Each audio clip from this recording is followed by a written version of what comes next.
Good evening, everyone, and welcome to Beyond the Ballot, building a political culture that engages young people. We're going to start this evening's event with a very short video, and it is the London Youth Assembly members talking about votes for 16-year-olds.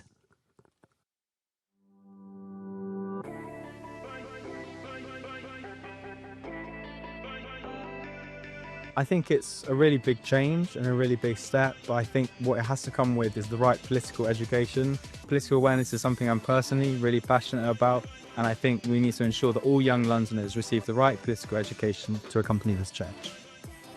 I think this decision just shows that we need to be listening to young people more, that politicians need to be including young people and targeting them and having this intergenerational dialogue. So with fake news now and AI, I would say that it's become a real problem now because, especially with TikTok, things can just be posted anywhere and it's just taken face value. People don't realize or fact check these things. As a person of colour, it's quite scary seeing certain things that are being pushed, whether that's on social media, in the news, and then knowing that some of these people will be able to vote. I think that's also quite worrying.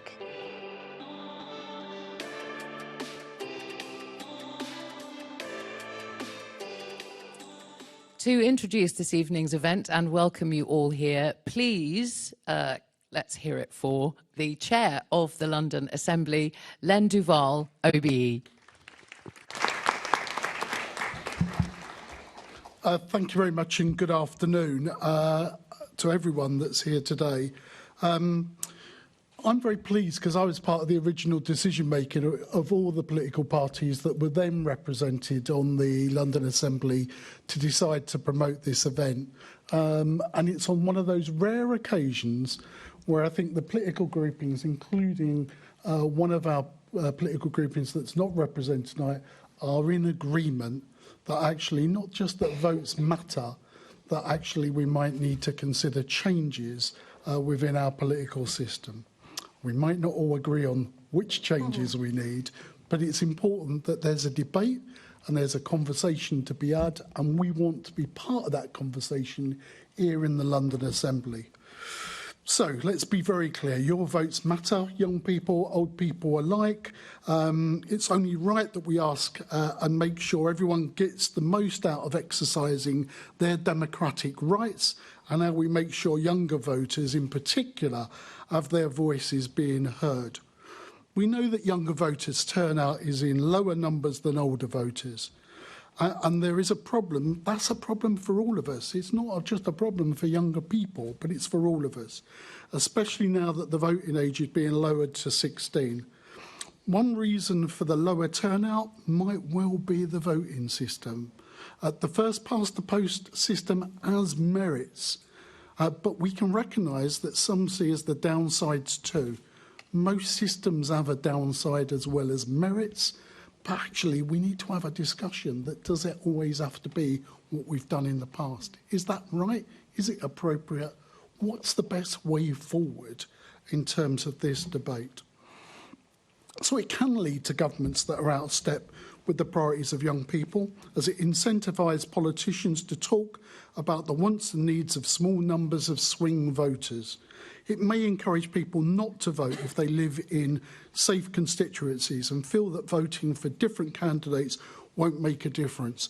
I tell you now, living in what's seen as being a safe seat for one political party, you get a different feel at election times. You don't get to see everyone's leaflets. You don't get the same as you would see in terms of publications and debates in marginal and swing seats. That needs to change. Surely this is a conversation for everyone, rather than just the few that can determine the outcome of some of those elections.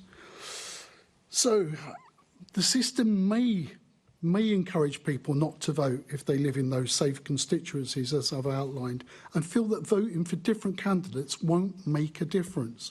It can produce results that often do not represent the broad range of view of voters. In our general elections, some parties will get a larger percentage of votes without getting a significant number of MPs to show for it. The London Assembly is different. We use the additional member system, a form of proportional representation. Across 14 constituency, members are elected in the same way as MPs would be, in a first-past-the-post manner. The remaining 11 members are then elected based on a share of votes each party receives at a London-wide ballot, which also takes into account the number of seats won in the constituency votes to ensure a proportionally overall. Now, I'm not going to go into more detail of exactly how that vote translates into members, because believe me, you need a PhD to understand the very complex formula known as the HONT, which is what it's based on. But the proof of our voting system creates a fairer outcome is in the results. That's difficult for a politician who wants to win elections and win big in that sense, but it is fairer. It is fairer, and people do make sense that their vote does matter in some parts of those elections. So setting aside our London-wide members, the Assembly only has constituency members elected on the first-past-the-post system. Only 3 parties would have been represented if we continued as before the 2024 elections. You've only ever had a Labour Conservative members if we just went completely across London with the system that we inherit from nationally. So instead, the Assembly has members from 5 political parties who represent the diversity of the political opinions across the capital. So when we say and we ask the question that all Londoners want answers to and represent all of London, when we scrutinise the Mayor, we really do mean it. I hope you enjoy this event this afternoon, get some answers to the questions and contribute to the conversation. We hope your voice is going to matter in the sense that we hope our voice continues to be raised on this important subject. Now, I'd like now to introduce one of our key partners for this event, and we are really grateful that Emma Harrison is going to chair the next part of the proceedings. She is the CEO of Make Votes Matter. As I said, it's an issue for us all. Thank you very much.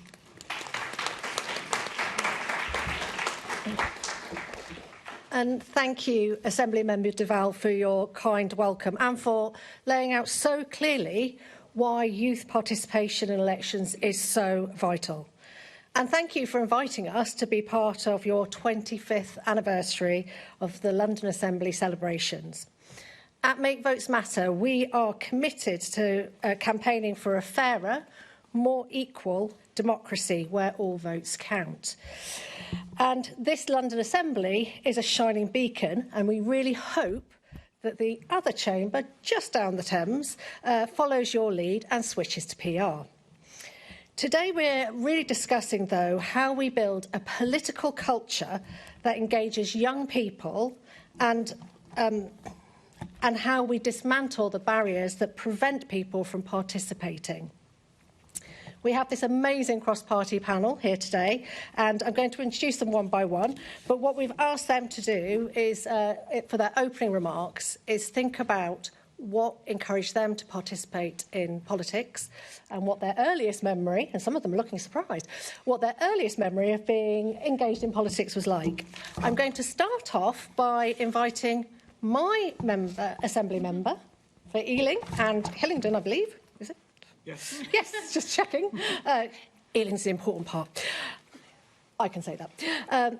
Bassam Mahfouz, who has been representing his hometown of Northolt and has been a cabinet member since 2010. He's an advocate for social justice, and I can say this as a resident of Ealing, he really has ensured that our community is one of the best for recycling. So thank you for that. I much appreciate it. Over to you, Bassam. Thank you so much, Emma, and it's great to see you all here this evening. So, as Emma said, I'm Bassam Mahfouz. I'm the London Assembly member for Ealing and Hillingdon, but I'm also the chair of the Oversight Committee on the Assembly. So, in terms of my background, I came to London, to West London, when I was a 4-year-old from war-torn Lebanon. So, left that behind, didn't speak any English when I arrived, and grew up making lots of friends at my primary school in St Raphael's, which actually we've got Natalia, who's here, who also used to go to my school and has stood for the Greens locally as well. But my story was so similar to so many other Londoners' stories. So my mother, when she came over, was a teacher. Again, didn't speak any English, but learnt English and then became an ESOL teacher, teaching other new arrivals to the UK. But when I grew up, it was growing up in the 80s and not too dissimilar from now. I grew up in a scene where we saw the growth of the far right. We saw the rise of racism and discrimination. And I faced that firsthand, but I also saw that with many other people that I grew up with. And I saw those injustices, and that made me angry. And that anger, I wanted to turn that into something positive. So I wanted to stand up against those injustices wherever I saw them, to be a voice for those who are voiceless. And that's translated into the type of politics that I'm into. Standing up for accessibility, having been chair of governors at a special educational needs school, championing accessibility on our transport network, but also in terms of accessibility to the sort of advice and advocacy which you will need if you rely on the services that we provide as a state. In terms of what got me into politics, I was always interested in politics, but that was really a driver in terms of tackling that injustice. So the key question for me was, which political party do I join? And for me, the environment was incredibly important. So I was torn between, do I join the Green Party or do I join the Labour Party that stands to tackle social injustice? And the thing that swung it for me was actually the Greens pushing through a leaflet through my door, saying that they were against being a member of the EU. And actually, I was like, well, no, I'm entirely in favour of being a member of the EU. And that's just swung it against them in favour of Labour. And so I joined as a teenager for the Labour Party and then did my first campaign as a teenager. When I joined the local residents association, within a couple of weeks of being my street rep, I had an elderly lady called Patricia knock on my door and said that she felt like she was taking her life into her hands every time she was crossing the road. Pulled together a petition, lobbied the MP, lobbied the councillors, got £20,000 and secured a new crossing at the top of my road. And I thought, well, if I can do that as an ordinary citizen, what change can I make? And that's driven me to make sure that I'm delivering change every day that I am in politics. And when I stand for re-election, if I haven't delivered stuff within that 4-year period, I feel there's no point in me doing it. But today, I'm really looking forward to your questions, to your contributions. And I think we talk about make votes matter. We've got to make politics matter. If we don't make politics matter, then people won't feel like there is point in going out and voting. And that's one of the key challenges that we have to face right now. Thank you. Thank you very much, Bassam. I'm now delighted to ask Emma Best, who is one of the London-wide Assembly members, and there's going to be some details of reports on how all this works later that you can see. Emma, before she joined the Assembly, worked with Children's Services and helped some of London's most vulnerable children and young people access services and support. She's been a real champion as well for PR, so thank you very much, Emma. Over to you. Thank you. I'm worried you're going to lose Caroline, though, because she's probably going to go and phone Green HQ about this EU leaflet. So I'm interested to see where that goes. But no, so I'm Vest and I come from North East London, and I first got involved in politics. I first joined the Conservative Party at 13, which I think I'll leave for you to decide whether that's pretty sad or quite impressive. But I got involved from then, but obviously, getting involved, canvassing, knocking doors at 13, delivering leaflets, to having my first vote at around 18, and being in an area where my vote meant nothing was quite the shock to the system. And realising I've been involved in politics this whole time. The first time I go to vote, it's a done deal. There's literally no point in me going to the polling station. And that must be the first interaction that so many people, so many young people have in politics before they've even been interested in it before, to realise with your first vote, for so many people in this country, it actually doesn't matter. So move forward slightly to the London Assembly elections in 2012, and I knew I could actually go and I could vote and it would matter. And that changed something for me, and that shifted something in the importance of changing our democratic system. So after being able to have that vote and make a change, for me, I was happy. Boris Johnson and the Conservatives did pretty well in that election. I knew that was something I wanted to fight for, and this isn't a popular opinion in the Conservative Party, to make sure Conservatives understand why they should be on board with this principle as well. And so I think it is a funny story to come from that realisation of how important PR is, that I was actually elected less than 10 years later to the Assembly. And from there, I think I've been really happy to support every change that we can, which is going to get more young people invested in politics. Because I look back to my introduction to politics, and I don't think as many people have been inspired by the same things that I was. But at that time, I lived on a block where I saw so many people trapped in their circumstance. They couldn't get out because benefits were holding them down as opposed to helping them in their career. I saw people stabbed on my block and no justice was brought. And those were the sorts of things that moved me to politics. But I think beyond party politics and making a decision, as Bassam said, which party you're going in, we have this phrase about country before party. And that's what this conversation about democracy is, because nothing is more fundamental to a country than its democracy. And so I think that's a really important place to begin discussions this evening. Thank you, Emma. Up next is Caroline Russell, who is the leader of the Greens here at City Hall. There's probably another person who's quite famous in the Greens in City Hall, who lots of people know about right now. And as we know, Greens are definitely up on the rise with membership.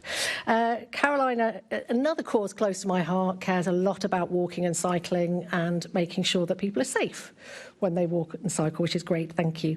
And you serve on the Transport Oversight and Confirmation Hearings Committee. That seems like a long title. Over to you, Caroline. Thank you very much, and hello, everyone.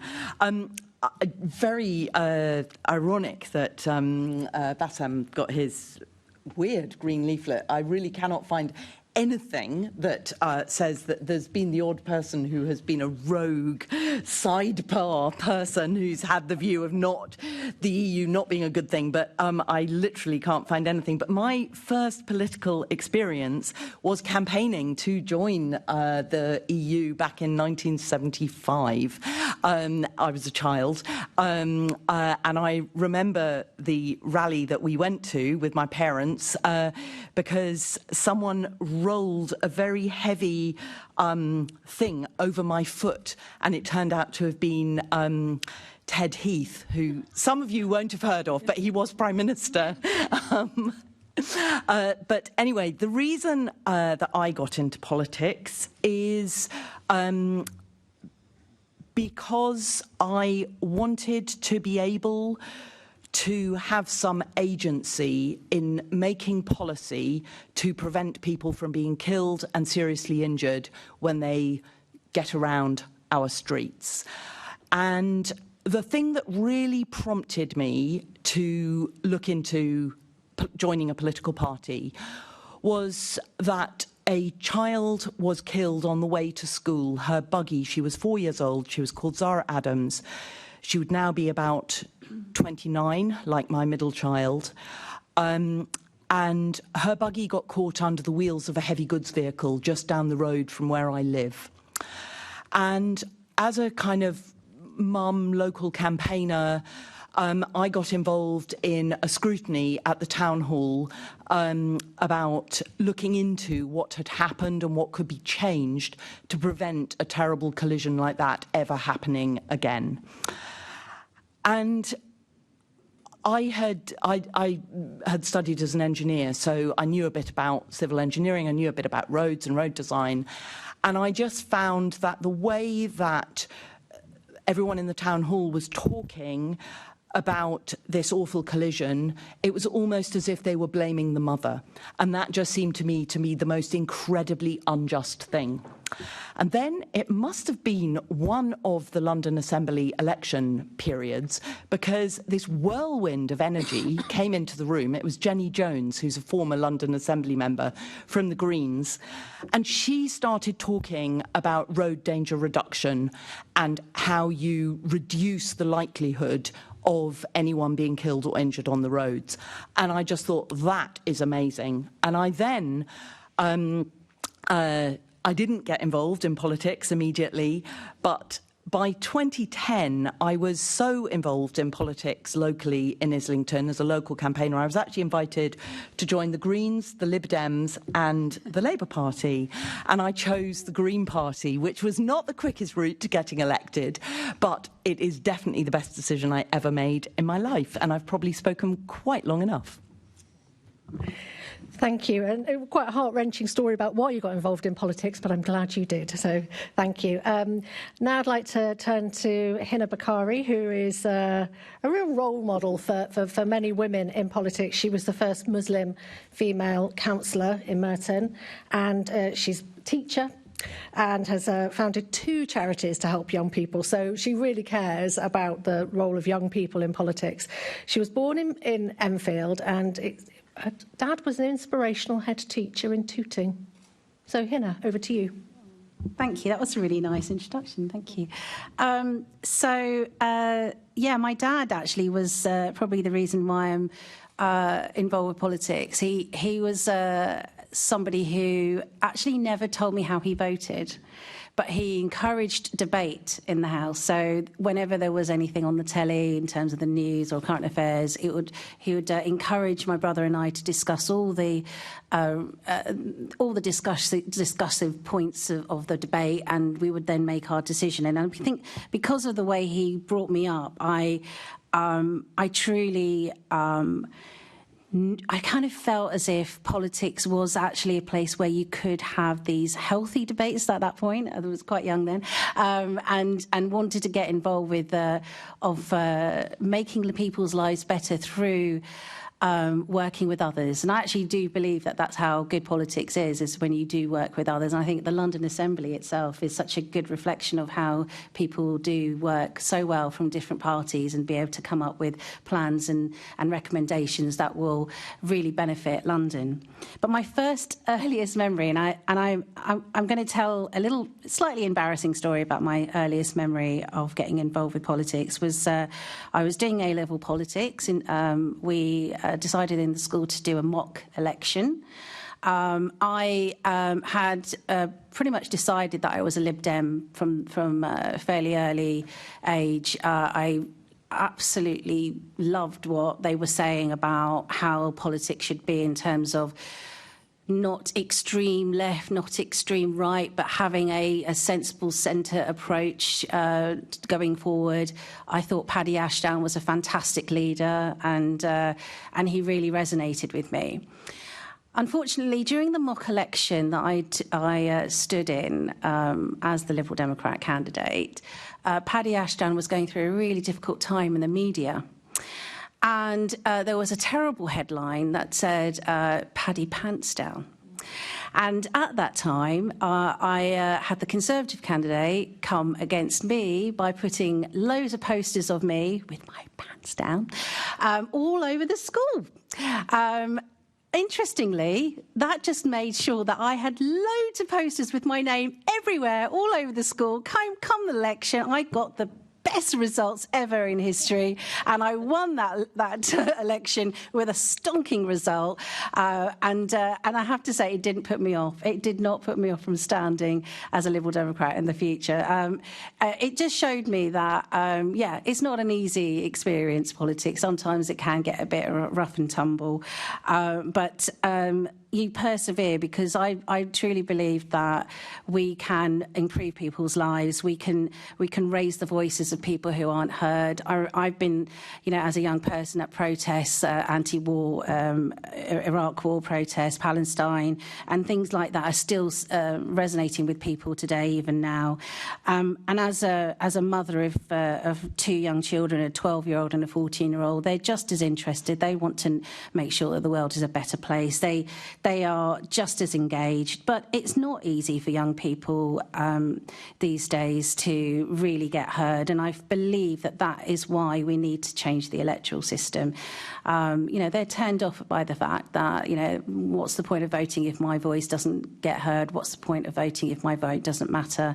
We really need to make the change right now to make sure that every voice does get heard. And the reason I've been so passionate about proportional representation is not just because the Liberal Democrats have always been passionate about it.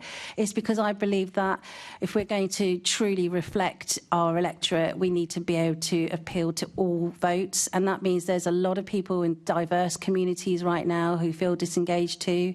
A lot of people from black and brown backgrounds are not voting because they think, well, what's the point? Well, I truly believe that a fairer system will make sure that those voices do get heard. And that's why I keep on campaigning for proportional representation. I truly believe that this is the way forward to make sure that your voices are definitely heard. Thank you very much, Hina.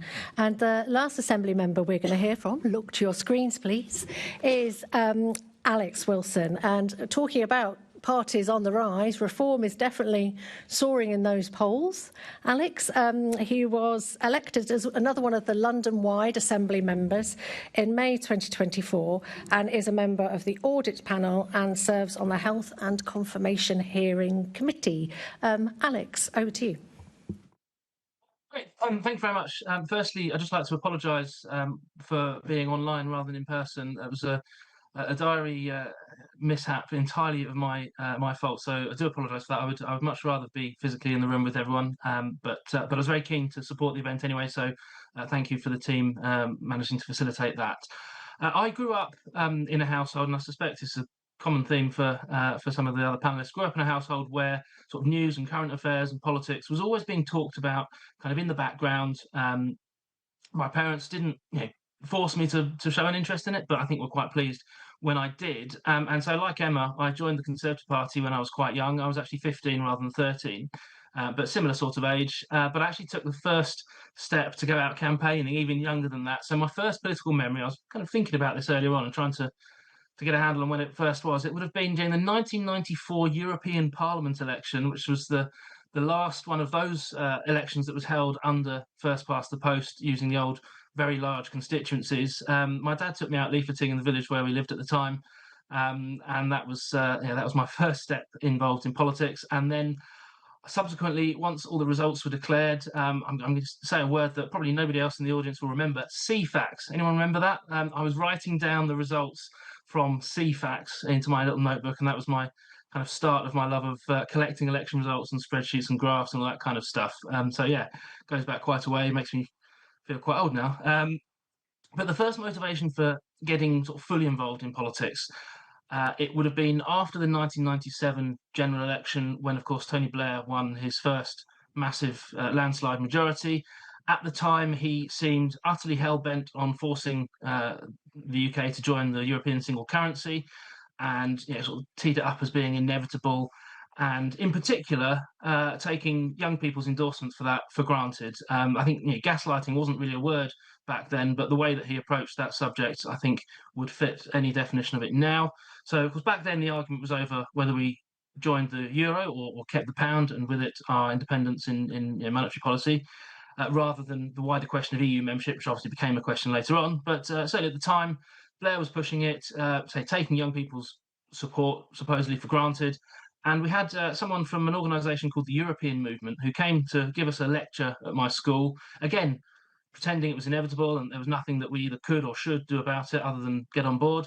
Being a bit of a rebel, I decided to fight back. And so very, very briefly got involved with UKIP for about 6 months before realising that they were not actually going to go anywhere. So if I was to actually try and make a difference in politics, it had to be through the Conservative Party, which I was a member of for 21 years. I was very active in Redbridge, where I ended up moving to when I moved to London, served as a councillor.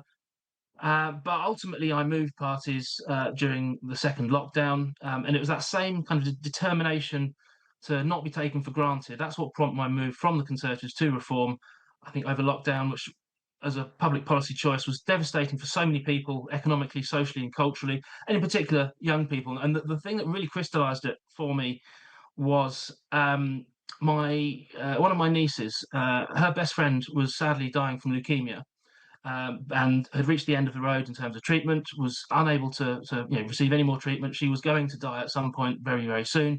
And thanks to lockdown, my niece was not able to go and say goodbye to her best friend. And I thought that was an absolute disgrace. And that, I think, was the final trigger point that moved me across from the Conservatives, who'd inflicted that on the country, to Reform, which in its very early days was a party that was campaigning primarily to have a more pragmatic approach to the pandemic. Thank you very much, Alex. And our last speaker for now is Hugo Maxwell. So Hugo is the chair of the London Youth Assembly, and is really passionate about ensuring the voices of all Londoners are heard. Hugo is a school captain at St Olave's Grammar School in Orpington, where he founded the Junior Politics Society. In 2023, he co-founded the Political Awareness Week initiative that has already helped over 750 young people engage directly with politicians, which is quite a feat. Well done, Hugo. Over to you. Thank you.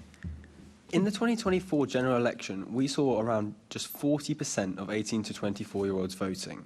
When we hear a statistic like that, I think the first thing we assume is that young people just don't care about the world around them. But I can say that this isn't true.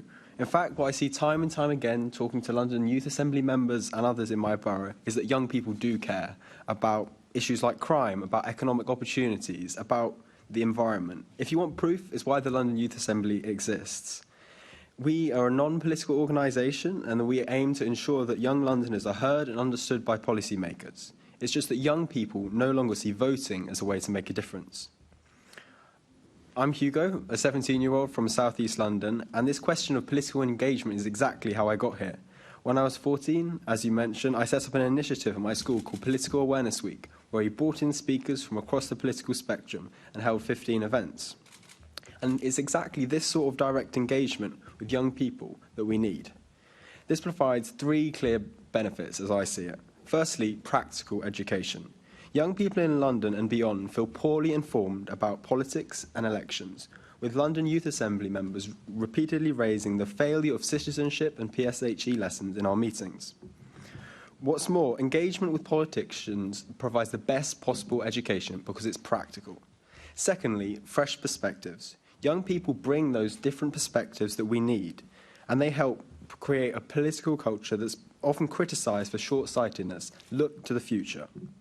Thirdly, and most importantly perhaps, engagement humanises politicians. Something I hear a lot from students who have been to our talks or from other London Youth Assembly members is how surprised they are that politicians are actually quite nice, quite normal people. And this direct engagement helps break down stereotypes that are often broadcast in the media and encourages a broad range of future politicians.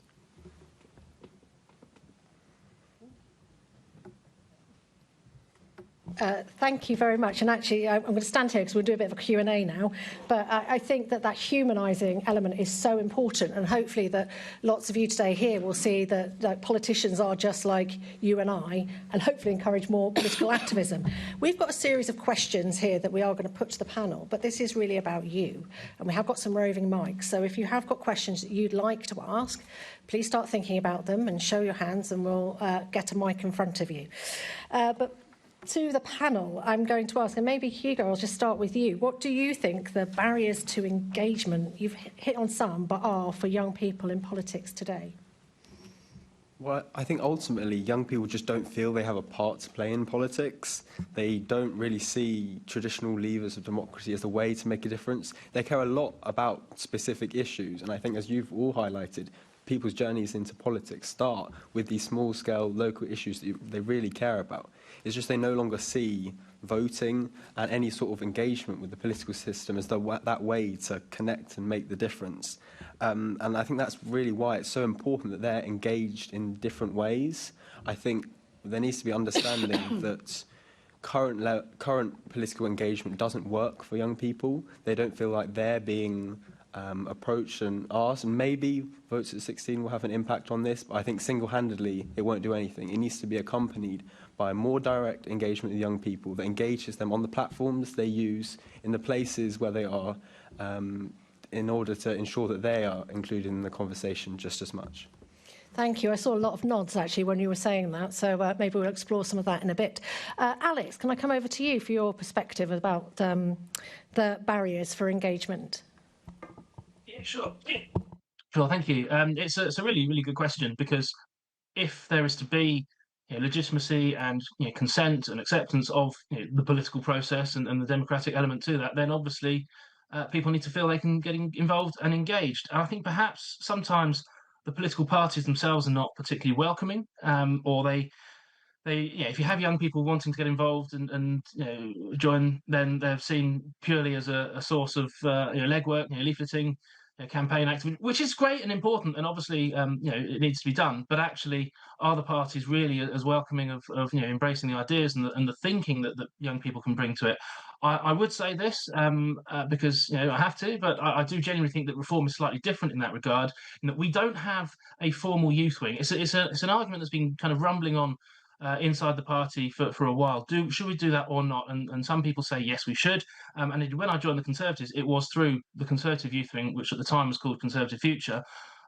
Yes, it can give you a kind of route in, but the problem I think that also generates is it pigeonholes people. And if you're seen as the youth wing, the young member, you're just there to do leaflets. You're not there to necessarily play a full and potentially leading role in the party in other ways. And whereas the way that we've certainly operated in reform over the last few years that I've been involved, if you're good enough and bright enough, articulate enough, then you're old enough. And you can see that clearly by the fact that one of the county councils that we lead has a 19-year-old council leader. No other political party would have allowed that to happen. And on a lot of the parliamentary by-election campaigns that I was helping with during the last parliament, the team that was driving the canvassing activity but the strategy, not just the actual going out and doing it on the ground, but the strategy and the thinking and the media work behind that, very much driven by young people who were brought involved and given that opportunity to flourish. And I think if the other parties could learn from that, then I think that would be better for everybody. Thank you. So, Bassam, I happen to know there are quite a few young Labour MPs at the moment. Have you got thoughts about the engagement and barriers for young people? I think certainly in terms of what got people into politics was wanting to make a positive change. And I think the challenge with politics over the last decade and a half is that we haven't seen change in the right direction, and people feel despondent about what's happened to the country, how they feel personally, and how they're impacted by it. And so I'm always struck by when I speak to young people about the art of the possible. The change that you believe that you can see, and also the can-do approach that people have. And what we need is more of that in politics. The challenge has always been that we've got too many people, whether it's the financiers or whatever else, saying actually this can't happen, that can't happen because of the barriers. The challenge is actually why don't we have that can-do approach to see what we can remove. Now, we've got more voices in Parliament, certainly as a Labour Council, Labour Parliament. We've always championed having more women, championed more people from different ethnic backgrounds and so on, so we are more representative of the population at large. And that's really important to have role models that you can look to and say, actually, that person's like me. I can go and do the same job as that person. And so we're seeing that. But I think the biggest challenge in terms of barriers is having a politics that starts to deliver for people, because if people can believe in politics being the driver for change, they all want to be part of that. At the moment, whether it's on TikTok or anywhere else, you'll see politics failing in different parts of the world, and people will see on with horror and anger at what's happening and feeling helpless. What we need to do is to give them the hope that say, actually, you with that positive voice, that positive. You can make that positive difference in the world the method to do that is by joining a political party, is to stand and to bring your voice to the electoral system as well. Thank you. Hina, come in. Yeah, I know from my experience of being a primary school teacher that politics is important to young people, even as young as 10-year-olds who you do talk about politics. They see what's going on in the news. They do want to discuss what's happening. When it comes to things like the environment, they're very engaged. And a recent YouGov poll found that 2/3 of young people think it's important to learn about politics. 3/4 would like greater resources in schools. So they do want it to happen, and they want it to happen in school. They want it to be part of the school curriculum. But the problem also that I find, we set up one of the charities that you mentioned earlier was the Patchwork Foundation. And the reason we set that charity up was that a lot of young people were saying to us that they felt like the doors were just closed for people who came from diverse backgrounds or from challenging backgrounds or from, people who just don't have those connections. And sometimes politics is all about who you know, which is a real barrier for a lot of young people. So the whole point of us setting up the Patchwork Foundation was to open these doors for young people to say, look, actually anybody can do this, anybody can become a politician, anyone can get elected.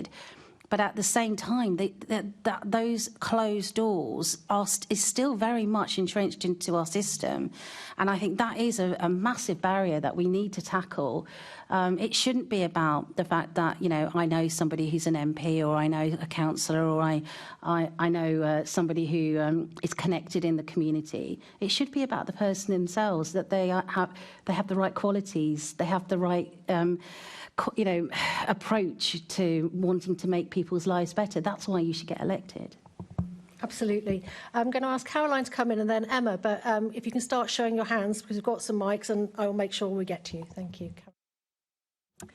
Yeah, I'm sort of listening to all of this and thinking, I mean, the Green Party would be nothing without the Young Greens. The Young Greens get so involved in every aspect of organising, writing policy, and just getting out, knocking doors and delivering leaflets. But they're like an incredibly organised task force of young people who will turn up at different parties around London with a really organised team who are ready to help with an action day.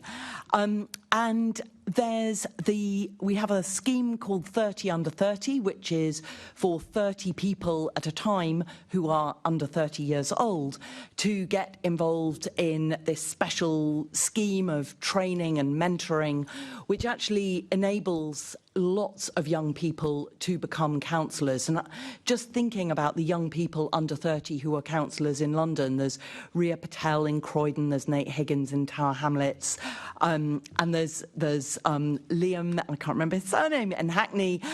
There's lots of young councillors, and they make such a contribution to the kind of network of councillors that we have in London, and have really good ideas. And I think what's just really important is that every political party listens to the young people who are members and makes sure that they have real opportunities to get involved and to lead things, so that they can really have some influence on what that political party's doing.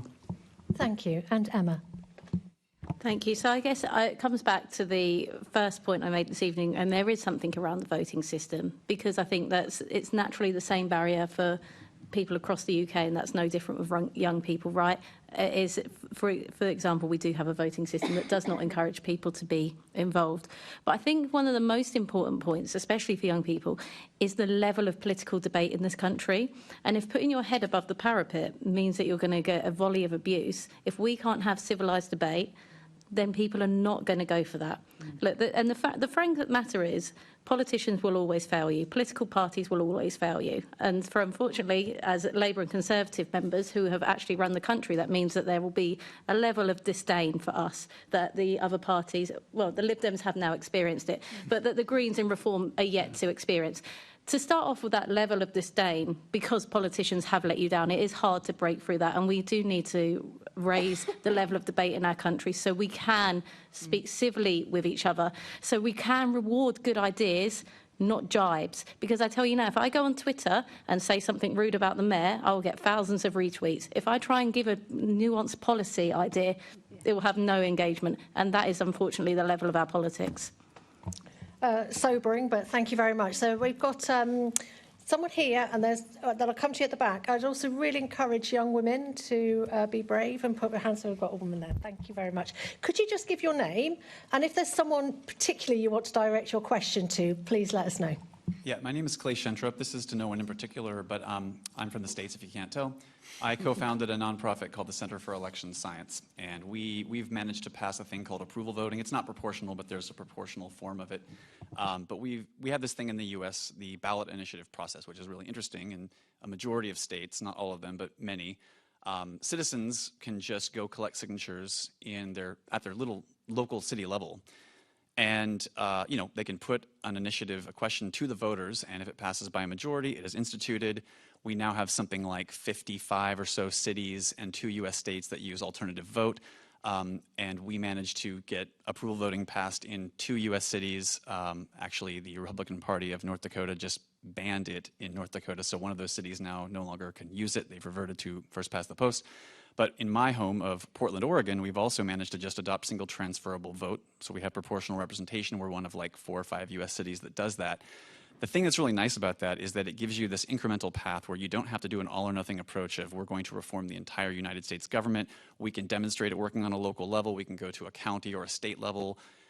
Is there something similar to that? I don't think you have like what we have in terms of like the initiative process, but an incremental approach that can allow you to scale up one little victory at a time so that it's not just an all or nothing. We get the UK to adopt PR or we don't. Thank you. We'll take the 3 questions and then come back to the panel. Gentleman at the back there.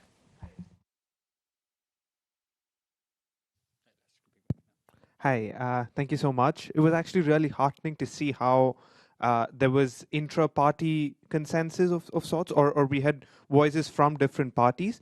But that actually raised a really interesting question in that, unlike my home country, India, there seems to be a more multitude of voices within these parties, in which case, if there were a proportional representation system, and the party authorities, umbrella term that I'm using for both the central and the slightly more local administrative units within the party, if they were to nominate members based on the proportional system, a mixed or a complete proportional system, how do we ensure that we aren't closing more doors through this nomination process? Isn't it counterintuitive to democracy in that sense? And again, the question's open to all, not no one in particular. Thank you. Thank you. And then young woman with glasses.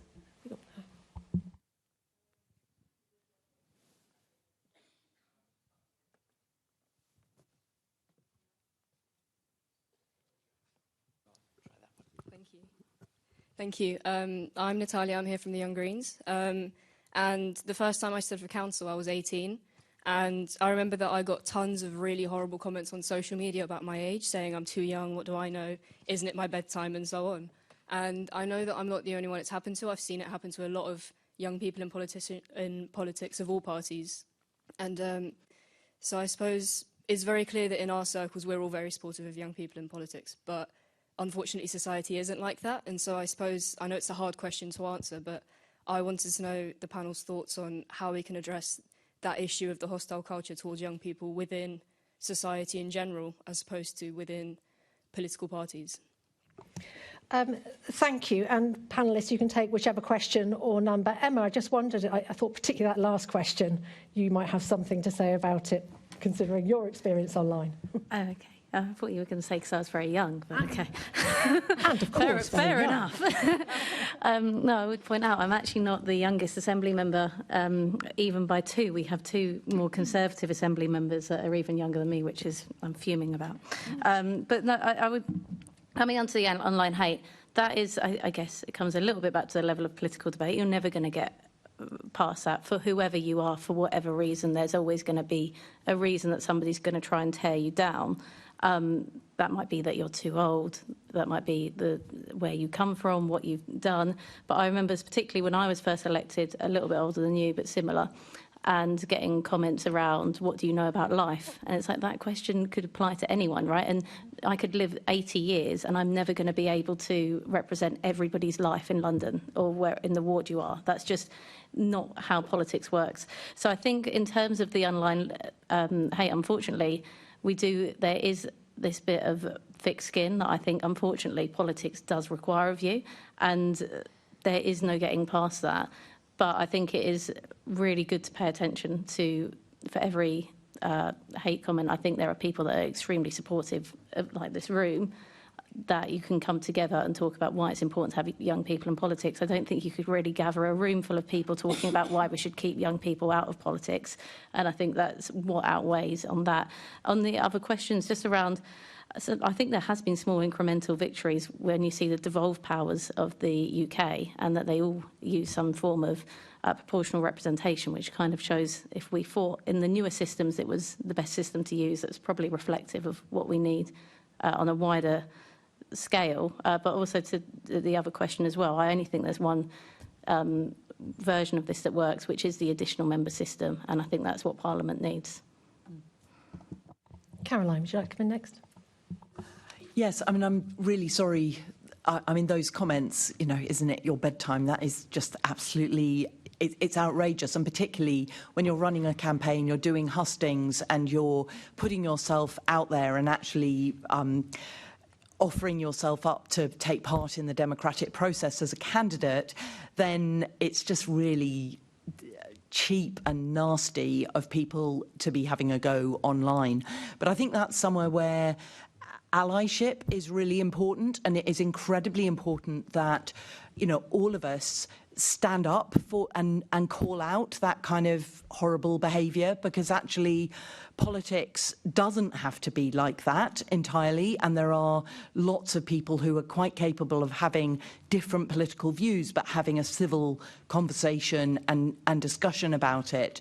And I think that there's misogyny, there's racism, there's transphobia that comes out online where people feel able to say things that they probably wouldn't dare say to someone face to face, and actually making sure that everyone, whether you're involved in politics or whether you're not involved in politics, that actually we're all looking out for that really bad behaviour and that we call it out. But also, I've noticed, we send each other messages. If someone's having a really tough time online, other members of that same political party will send them messages of support and checking that people are okay. And I think that's something, and we even do it between political parties, sometimes here on the Assembly. And I think it's really important that we just maintain our humanity and don't let ourselves get sucked into what is just a vile situation online, and which seems to be that the algorithms that drive social media just drive that really bad behaviour. So thank you for raising that point. Hina. So just very quickly, I think on your point about how decisions are made by communities, essentially, there's a good argument to say that there is a need for kind of more of a citizen assembly approach, that communities are able to make decisions about things that matter to them. I think that's something that we could definitely be looking forward to in terms of pushing for that. The multitude of voices closing down perhaps potential opportunities of democracy. There's the other person was just saying over there, but I'd actually disagree with that. I think that actually PR would be allowing those voices to be able to work together, and there'd be more of a coalition, and actually that brings a lot of strength to democracy. And on the last point, goodness, being a brown Muslim woman isn't fun either, online, I have to say. I mean, I totally relate to what you've been going through. I mean, all my colleagues know what I've had to go through in terms of the misogyny and the racism and the rising Islamophobia that we're seeing at the moment. But I mean, I saw it even back in 2019 when I stood in the general election when Brexit was happening, and it was just as toxic back then. And I remember thinking every time I looked at the phone, there'll be messages, streams of messages of saying things like, watch my back, I'm going to get you, and, really threatening messages. And I'd have to take a deep breath and go, right, I'm going to go out there, knock on doors. And every time I did go and knock on doors, the level of hate that I saw online was never reflected on the doors. And I would just find people being incredibly friendly and wanting to know more and wanting to know who I was and what I represented. And sometimes people were angry about life, but they weren't angry with me. They weren't saying that I was a horrible person and didn't like me. They were just angry with the fact that, they couldn't afford, to buy bread and milk, and that their children were suffering, or that they didn't feel safe. They were angry about things like that. And I was able to have conversations with people at the door in a manner that actually made them feel that they were being listened to. So I tried to kind of put the social online abuse that I get into one place. And I do call it out, though, because I think it's essential that we do, and that we cannot carry on living in a society where women like ourselves who want to stand get put off by wanting to stand because of that kind of abuse. We have to do something to stop that kind of treatment of women particularly. But it doesn't mean that it will stop me, and it should never stop you from getting out there, campaigning and representing the people that you are elected to represent. Thank you. Hugo, let's come to you next. Yes, on the final question, I think what we're seeing online really is the polarization of politics, and now politics feels like it's a yes or a no. It's you're on one side, you're on the other, you're for it or you're against it. And I think we need to remember, and sometimes that's because we focus too much on party politics, and I think especially for young people, we need to remind them, and maybe as young people we can remind other people, that politics, at the end of the day, it's about issues, it's about nuance, and it's about arguments. It's not always a yes or a no. People from different parties care about the same issues, but they want to tackle it from different ways. And I hope that young people can bring back a sort of sense of having an open, good discussion. And online, it risks getting rid of that and replacing it with really a yes or a no. Thank you. Alex, come to you and then Bassam, and then we'll do another round of questions, so do signal if you'd like to ask one. Thank you. Again, three excellent questions. I'm going to answer them in reverse order, if that's okay. So dealing with that, the final question about the kind of levels of abuse and hate and lack of understanding and sympathy and support that some people have experienced when they put themselves forward at any age, but in particular at a younger age, and how I think that ties in with one of the things that Emma mentioned about being a barrier for engagement, because why would anyone in their right mind put themselves through that? The reason you put yourself through it is because you care passionately about what you want to achieve, and it's absolutely worth doing that. But in terms of kind of the online hatred, the abuse, I mean, I get trolls commenting on all my Twitter comments, usually making comments about my weight. So that's not very pleasant, but you just have to kind of suck it up to an extent. But I'm big enough and old enough and ugly enough to handle it, and it can't be very pleasant if you're younger and facing that. But I mentioned again, we as a party have put forward young people to take positions of responsibility in councils. George Finch, leader of Warwickshire. We also had a couple of very young cabinet members in, I think it was Leicestershire, and one of them I think has already been effectively kind of forced to take a step back because of the levels of criticism that he was getting, and this, oh, you've got no life experience, how can you possibly do the job? And of course, George in Warwickshire, just a couple of days ago, he was physically attacked in the street. And this, I don't know whether that's because he was young and they're seen as an easy target, or just because of the party that he's representing and the words that the likes of Keir Starmer and indeed Zach Belansky have said about our party. That certainly doesn't help create a very kind of friendly atmosphere of debate and discussion. Moving on to the middle question, which I may have slightly misinterpreted, but I kind of felt that was about kind of the level of maybe consensus between versus inside parties and how that reflects candidate selection. I think ultimately candidate selection should be the role of the party organisation to decide how best they think they can do that and put up a good quality slate of candidates with a range of life experience and political balance within that. We talk about political parties being a broad church, and that needs to be reflected in that, but ultimately that's a decision for parties to make themselves. And then the original question, I think, so far we've tried, I think, to have a fairly strong degree of consensus on the panel, but even where you have a panel where everyone agrees that a change needs to be made to the voting system, I think the quickest way of breaking that consensus is to put forward a particular system that should replace first past the post. And I would absolutely die in a ditch and say STV or AV is not the right system.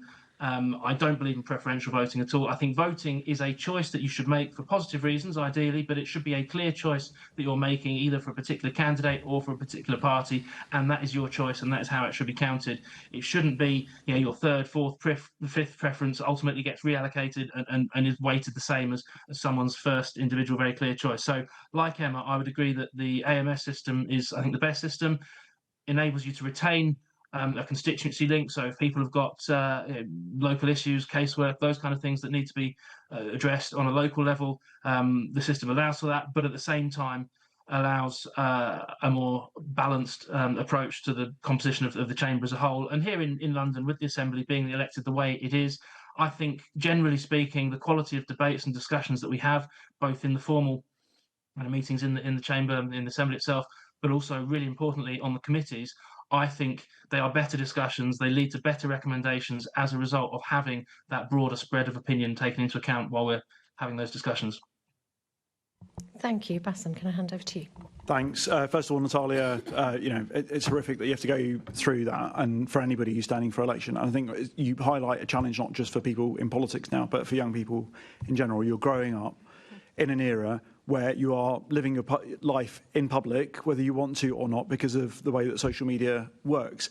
And because the social media operators haven't got the fail-safes, they haven't got the protections in place for young people, where, didn't have to worry about that when I was your age, until I went into public life. The racism I faced was in person, so I didn't have to worry about online trolls. Certainly now, when I got elected to the Assembly, I think the congratulations tweets that went out, and then all of a sudden, both myself, Marina, Sem, we all got the same horrible Islamophobic trolls saying, oh, that's another English name, is it? And all the rest of it. And it's just got to that position where it's completely out of hand. We need more controls in terms of what social media is allowed to have, not just for politics, but just for everybody in this room. For my son turns 16 in 2 days' time. What sort of world is he going into where there aren't any sorts of controls on this thing? But I go back to Caroline's point, actually, that online is not real life. You don't get this stuff in the same way in person. I've had somebody be racist to me outside a church school where I was told I wasn't allowed to be there campaigning. And the reason, and I said, well, I thought it was because I was talking to young children, and I'm always very cautious of, not campaigning to 8-year-olds and 9-year-olds. They can't vote anyway. But her point was actually because I wasn't Christian. I was like, well, actually, as you know, I am. But second of all, that shouldn't matter. And third of all, that's probably the least Christian thing you could possibly have said to me. I think sometimes you can have these comebacks, but it can be incredibly tiresome. You don't come back on every single troll online. So, and I think, lastly, having sort of run a charity, having managed a large department or organisation, what I really value is diversity, and diversity comes in all sort of forms. Whether it's new blood coming through who have got great ideas and can learn, have learned things that lots of people in your organisation don't know and can learn things really quickly. That's what we need in politics as well. Politics has to reflect the wider population. I'll move on to the question about the proportionality. The challenge with a purely proportional system very much is you've got closed lists, which are actually more centrally controlled by parties, particularly in smaller countries. And so you can have a real challenge with that. And the plebiscite question, allowing local people to decisions, clearly can be a great thing, can also be a bad thing. I would provide Brexit as an example of that. But equally, actually, if we allowed plebiscites to make all our decisions, look to Switzerland. They only allowed women to vote universally across the country in 1971, and that's because everything had to go through a plebiscite. Sometimes we need to drive things forward from government. In terms of obviously, previously, again, a plebiscite was around a referendum around the alternative vote plus system, which was worked through by committee, was put forward to the wider population, and was resoundingly defeated. But actually, I think that was a really good proposal for Parliament. Now, what other opportunities are there? I think things like the House of Lords reform, if that ever gets back on the table, might be an opportunity for indirect elections. And of course, as we can see with the London Assembly, it's a system that works well and could be implemented in terms of AMS or something similar to that on a more local level where you could trial different systems. So I think there are opportunities that could spring themselves up. Thank you. So we've got a question here, and there's a young woman here. And is there anyone at the back who's got a question? Please do put your hand up. And we've got a couple more. I would ask the panellists to be brief in our response so we can get a few more of the young people's questions through. Well, yes, well, I think this is less of a specific question so much as a collection of thoughts, but I think it's been touched on before. They noted the failure of PSHE lessons and things such as that. And I think it's interesting. There's no doubt many opportunities, but the fact remains is that every seat in this room is not full, which means people don't necessarily know about them. Ms. Bakari, you mentioned the Patchwork Foundation. Now, I'm aware of a Patchwork Foundation. However, I found out about it through a parent power meeting that I happened to attend with my mother. I then spoke to somebody else who was there, who got me in contact with somebody else, which means I've had to go down a rabbit hole. What that says to me is that they're not accessible. It's not in the purview of young people. And as much as the opportunity may be available, if people don't know about it, it's useless, quite frankly. And likewise with PSHE, I think they're valuable, they're very valuable, but I also think it's a complete failure in the school system that one can leave school without an understanding of how one's vote translates. I think that is a key issue. I personally would not vote if I don't understand how the voting system works. Now, obviously, I take politics A-level, and I do understand, but I don't think I should have had to take politics A-level to understand that. I think that in itself, that is a bigger issue. And, well, I have other points, but I'm going to keep it brief because I'm sure other people have much more valuable things to say. But it was a very valuable contribution, so thank you very much. Also, Michael Jameson, I forgot to introduce myself. Thank you, Michael. Hello. Hi, I'm Katie. I work with Migrant Democracy Project. I think it's fantastic to have these conversations about increasing involvement in politics and increasing access to democracy. My question is, what about the people who live here, make up the fabric of our society, but can't vote because of where they were born? When Scotland and Wales extended the franchise to 16 and 17-year-olds, they also extended it to all residents. So how do we have these conversations without missing out this particular group when we're talking about equal access to democracy? Thank you. We've got one more question down the front here, if someone could just bring a microphone.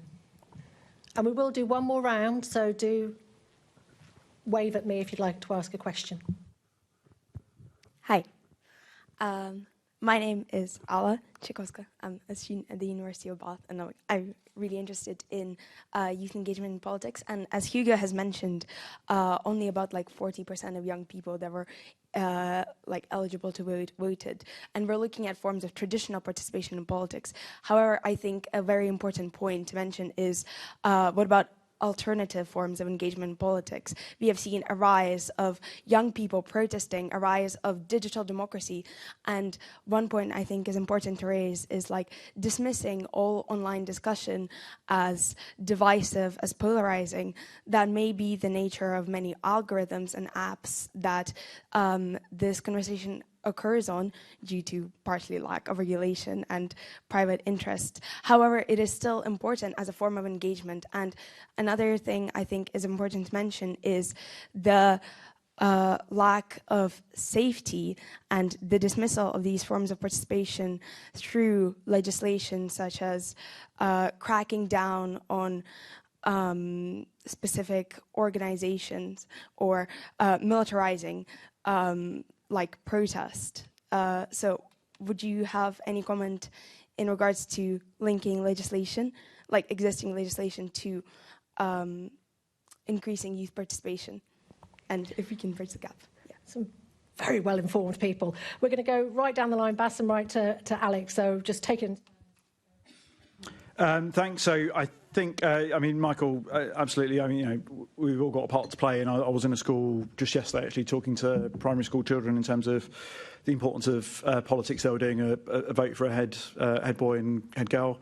And so actually, the sorts of conversations we had were around Nelson Mandela and, the importance and the value of democracy. That's the sort of,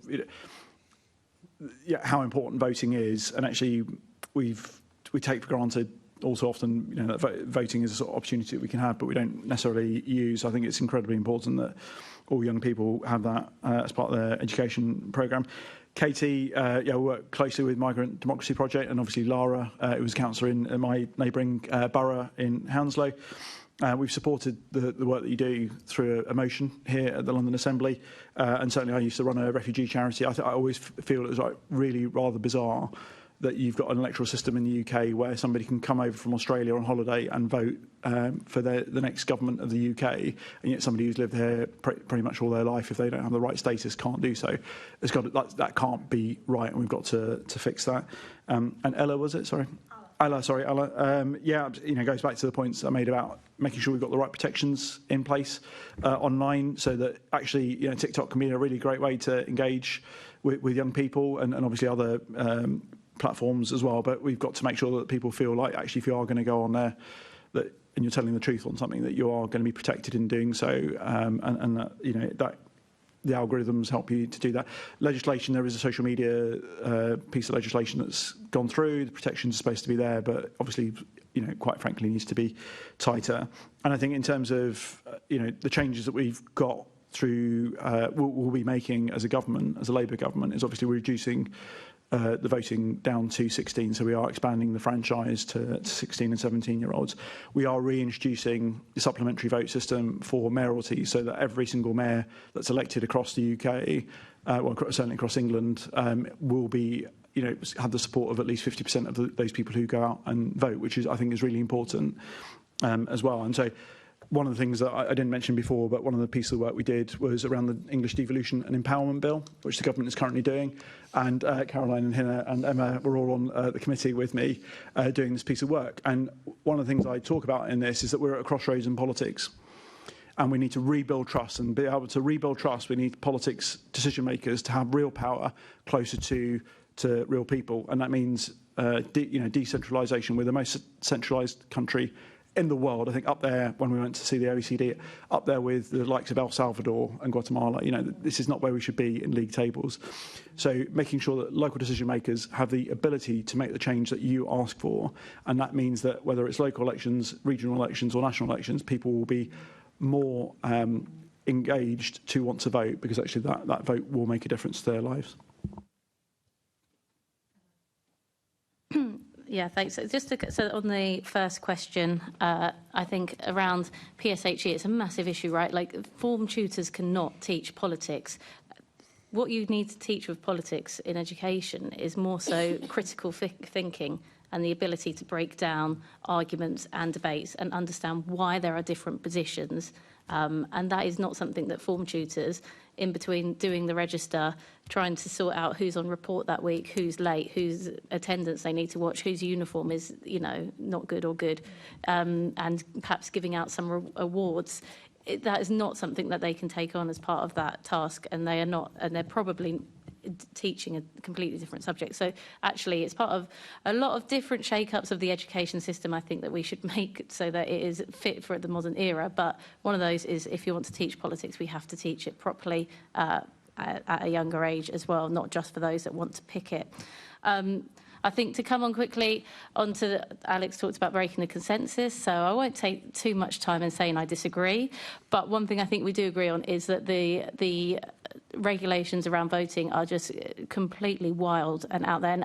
And the fact that sometimes I have to work out with someone if they can vote, that's just clearly not a system. And to make it, so I think there is something around as well. I will say, I think that citizenship being linked to voting and that makes sense, which you wouldn't agree with. But then it does also, to my mind, when somebody leaves the country, a British national, British citizen, and still votes in the country that there is something in there that doesn't make sense. So I think the one thing we can agree on is that it's not a system that seems fair or is easy to explain, and definitely needs thinking.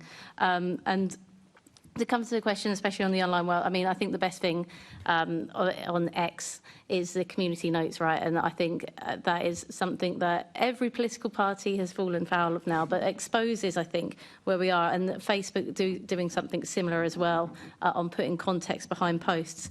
And as we come into the modern age, I think that this generation now are going to understand and to not take anything at face value in a way that... so I think the problem that we are experiencing now with... not to target them, but Facebook mums seeing something and taking it as read is not a problem that I think we'll face in the future. But I think hopefully there should be legislation to help. But I think the thinking of the younger generation coming through will help on that. And if I could say just briefly, I think something on that the Patchwork Foundation and getting involved, I would say to anyone, getting involved in politics once you know what you're doing is so easy. It's so easy, it's scary. Once you start getting involved, if you were involved in 6 months, you'd have met all the prominent figures within the political party. You'll have been to all the events. You'll have been asked to sign up to loads of things. You've been pushed forward to loads of things. But knowing where to start is sometimes tough. But once your foot is in the door, it is super easy to be involved in politics.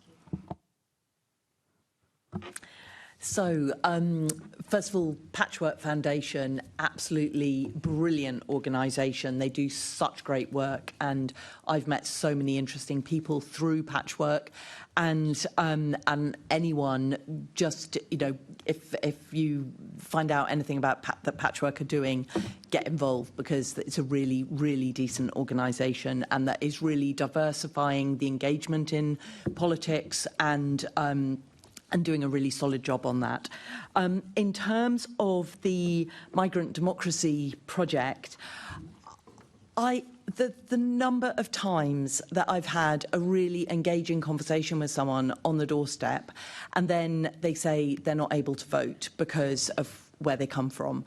And it just seems that if you live in this country, and if you are paying taxes here, and if you are participating in society, you really ought to be able to vote and take part in our democratic processes. And so I think, you know, we need so much reform of our voting system. You know, the first past the post system is, it forces people into binary choices between, you know, vote this so you don't get that.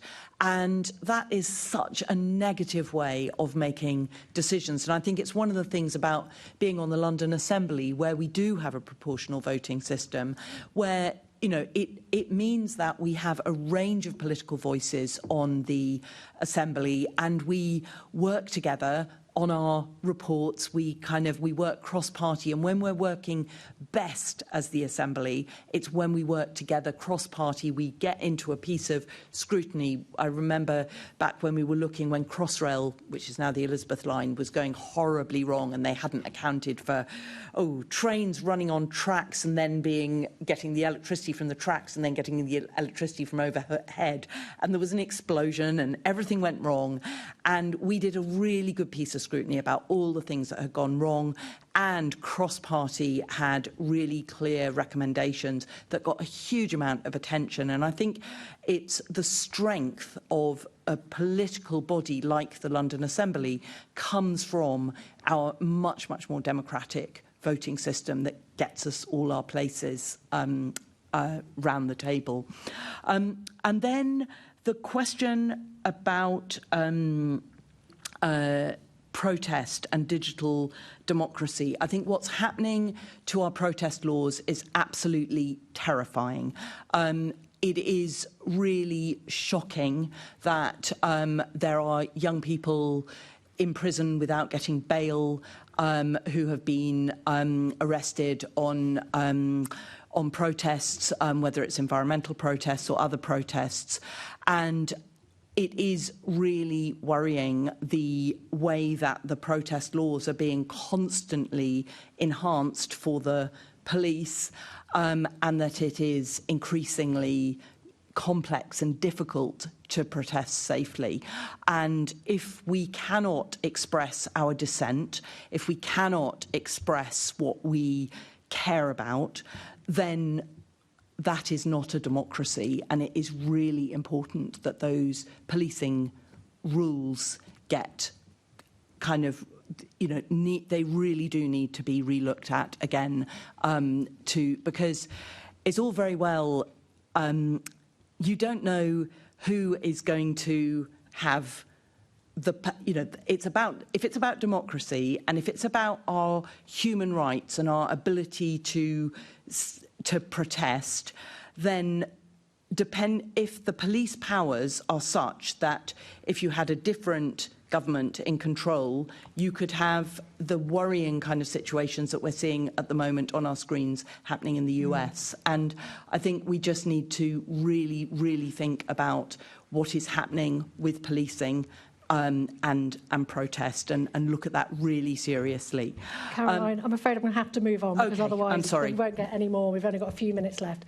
Hina, would you like to come in? Okay, well, thank you to anyone who's just praised Patchwork. I'm incredibly proud of the work that they do, and I really do believe that we are making some massive differences to young people's lives. But I also do think that schools have a lot of responsibility too. if a teacher can teach RE and teach different religions and do it in a way that doesn't promote one religion against another religion, then teachers can teach politics as well. As a teacher, I can tell you that we're trained and we are professionals, and we do know how to do the job without being biased or promoting one particular view, and we are able to encourage debate.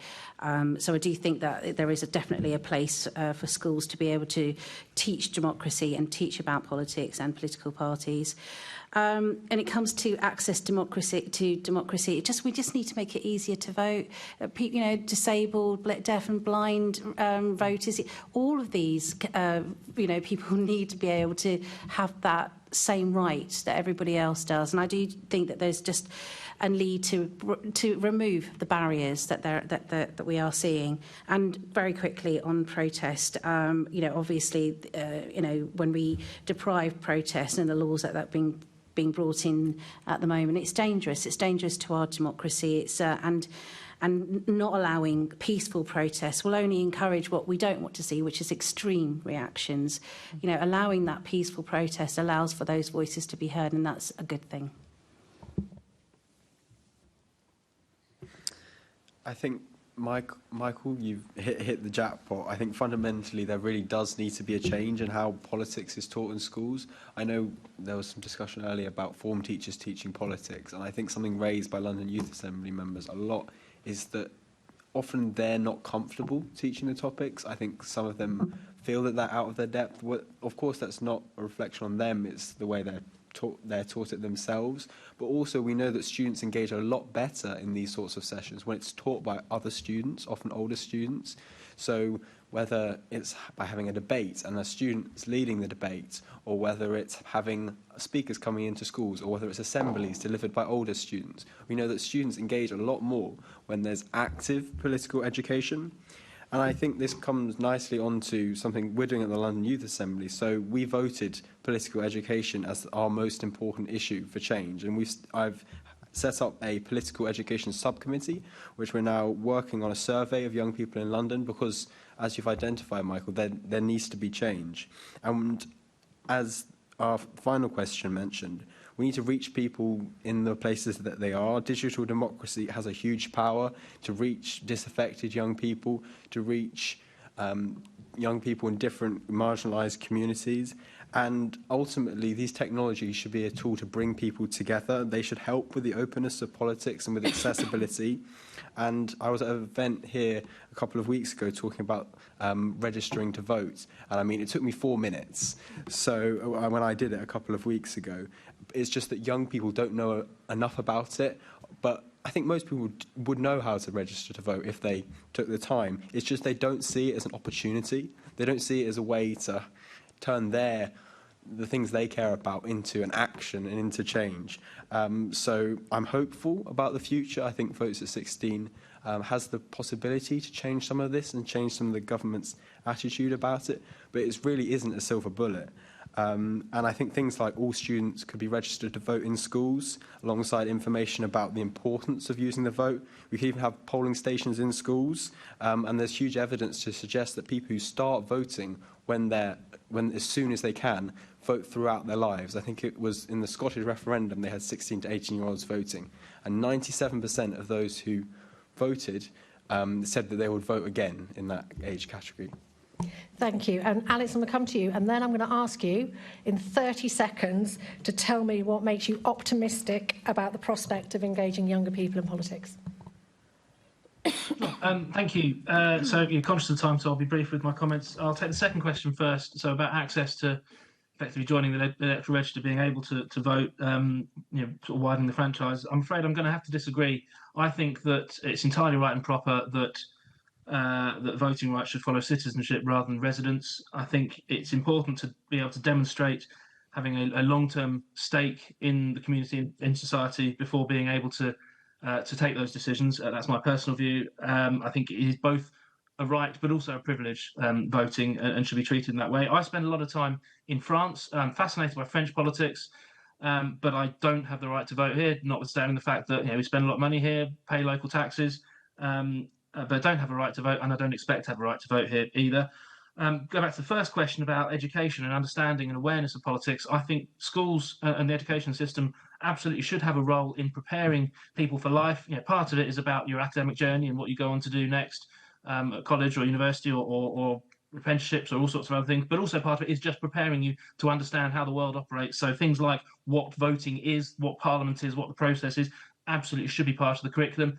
Needs to be very carefully kind of overseen so that it's very much teaching the nuts and bolts of the process and then teaching you how to think rather than what to think. But with that caveat, then absolutely it should be part of what goes on in schools. And then the final question, looking at kind of the whole digital sphere and how that's transformed the ability to communicate. I think it's brilliant on balance. Yes, we talked a bit about abuse and so on earlier. Other people have talked about community notes being a good way of kind of tackling things that are not true. But fundamentally, the principle of social media being there as a tool for discussion and for exchange of ideas, I think is as transformational as Gutenberg's printing press as a way of disseminating information and democratizing discussion and the way things are going. I'll do my 30-second bit as well now rather than coming in the end, if that's okay. I think the most encouraging thing that I think will happen as a result of young people getting more engaged and more involved in politics is that there will be ever stronger pressure to actually solve the housing crisis. It's increasingly difficult, impossible to get on the housing ladder in London, either for purchase or rent, but having young people wanting to have a stake in the ground beneath your feet, I hope that will challenge that and we'll get away from NIMBYism. Thank you. Hugo, I'm going to come down the line this way and end with Bassam, so over to you, Hugo. Ultimately, I think political engagement really is a two-way street, and we have to remember that. Political parties and systems, yes, they need to engage with young people, because if they need to do that if they want young people to understand them and make the decision, the conscious decision, to go out and vote. Because engaging with young people ultimately isn't a chore for politicians, it's an opportunity. And working with the London Youth Assembly is a great way to do this. My mission this year for the London Youth Assembly is to make us the leading voice for young Londoners and work closely with politicians. And I really want to take this opportunity to encourage all Assembly members and also people from other organisations to reach out and work with the London Youth Assembly. We want to be a voice that helps promote reform of political education, that helps promote greater dialogue with politicians. And I really look forward to hearing where this goes. This event has opened the discussion really well, and I look forward to seeing the action that comes from it. So today has made me feel very optimistic. The fact that I'm sitting next to Hugo, who has done amazing work with the London Youth Assembly. When I first met you, Hugo, you impressed me so much, and I'm so glad that you're now leading the way forward for the work that you will be doing on the Assembly. But there are other great members like Kwasi, who's been getting involved with the Economy Committee with me as Chair of Economy. I know that so many young people who are really, really interested in politics are now putting themselves forward and to get involved and are reaching out to us in the Assembly. So today is a moment, but it's been going on for a while thanks to people like you, Hugo, so thank you very much. I'm just always inspired by meeting young people who are involved in politics. I think it is a thing that can give us all hope for the future, and frankly right now what everyone needs is a bit of hope. So thank you, all of you. So I met a number of young Make Votes Matter members, I think beginning of this year. So it's been a while in the making, but I'm so pleased we've finally got here. The one thing that I think politicians listen to is seeing rooms full of people. So the more we can do events like this and the more people come, that would be great. And I would love to hear more from those that didn't ask questions as well. So let's do it again sometime. I'd say I'm optimistic about young people in politics because we are now finally reducing the age of voting down to 16 for the first time. We are reintroducing a more proportional system in terms of mayoral elections. We are taking away some of the barriers that young people face that older people didn't face when the Tories, introduced voter ID registration, which was completely unfair to young people. We are also looking at automatic registration for the first time in the UK as well. But what I'm most optimistic about is that young people are passionate about politics. They care about politics. They bring a politics that is about optimism, it is about dynamism, it is about energy, and it is about taking action. And that is a politics that I can believe in and will support. Thank you. Thank you. So I think after today, register to vote if you haven't already. And if you're 16 or 17, your time is coming, so make sure you do that. Join a political party. Most of these do have youth wings, apart from Reform, but they will welcome young people as well. And if you're not quite sure about who you want to put your flag to, join MVM, because you can help us talk about politics and engaging more young people. And I would just like to say thank you very much to everyone at the London Assembly for the effort you've put in today, the security as well, and our amazing interpreters for the work that they've done. And finally, thank you to all the panellists.